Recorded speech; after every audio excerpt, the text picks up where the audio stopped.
elektronik terus menumpuk dan memerlukan lebih dari sebatas pengelolaan konvensional. Kita di sini memerlukan pendekatan terintegrasi yang mengubah garis lurus konsumsi menjadi siklus yang berkelanjutan. Berikut merupakan solusi dan automasi cerdas dari hasil kolaborasi 5 prodi di FTMM.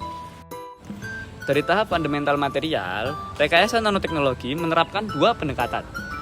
Yang pertama, identifikasi cerdas, yaitu dengan menyematkan quantum dots pada PCB sejak dari pabrik, sehingga dapat memisahkannya secara otomatis saat pengolahan limbah. Selanjutnya, kedua,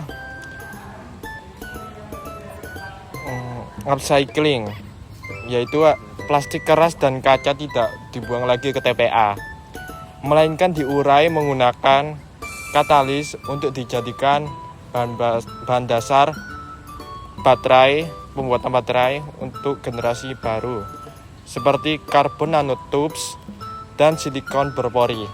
Dari jurusan Teknik Elektro akan membuat alat bernama EWS-ETM. EWS-ETM ini menggunakan mikrokontroller seperti ESP32 dan Arduino yang dipadukan dengan sensor berat dan pelacak cerdas. Pengguna yang memasukkan alat ke dalam EWS-ETM akan menerima uang elektronik sesuai dengan kondisi barang yang dimasukkan ke dalam EWS-ETM. Setelah terkumpul, proses pemilihan diambil alih oleh Westbot, sebuah sistem cerdas berbasis ESP32 CAM dan convolutional neural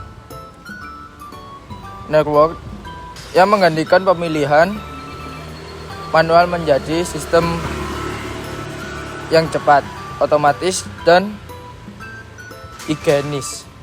Sistem pengumpulan yang canggih memerlukan manajemen logistik dan rantai pasok yang efisien agar siklusnya benar-benar tertutup. Teknik industri mengintegrasikan supply chain dan life cycle assessment untuk mengubah skema linier menjadi cradle to cradle. Ini dieksekusi melalui green procurement berbasis core emisi karbon terendah, optimasi rute logistik distribusi, dan reverse logistik untuk memastikan komponen bekas kembali menjadi bahan baku sekunder. Sistem robotika mengambil alih eksekusi fisik dengan robot melakukan pembongkaran presisi, membuka casing, dan memisahkan baterai dengan gerakan terkontrol. Pemilahan material tingkat lanjut ini memastikan proses material recovery berjalan jauh lebih aman dibandingkan tenaga kerja manusia. Di dalam fasilitas pemrosesan, intervensi manusia harus diminimalkan, mengingat tingginya risiko dari material beracun. Sebagai penggerak keputusan dari seluruh ekosistem ini, sains data berperan di balik layar. Algoritma data science memprediksi volume limbah di masa depan dengan menganalisis data penjualan dan produksi alat elektronik saat ini. Selain itu, dengan machine learning dan computer vision, sistem kami dapat mengidentifikasi setiap perangkat yang masuk, lalu secara otomatis menentukan cara pengolahan terbaiknya. Apakah harus diperbaiki, digunakan kembali, atau didaur ulang total.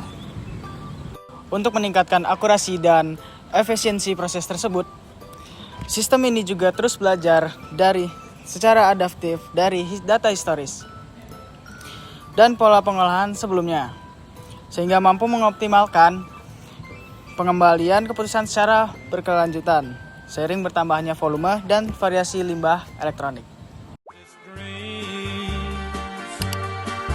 Like cherry blossoms blooming in the mountain in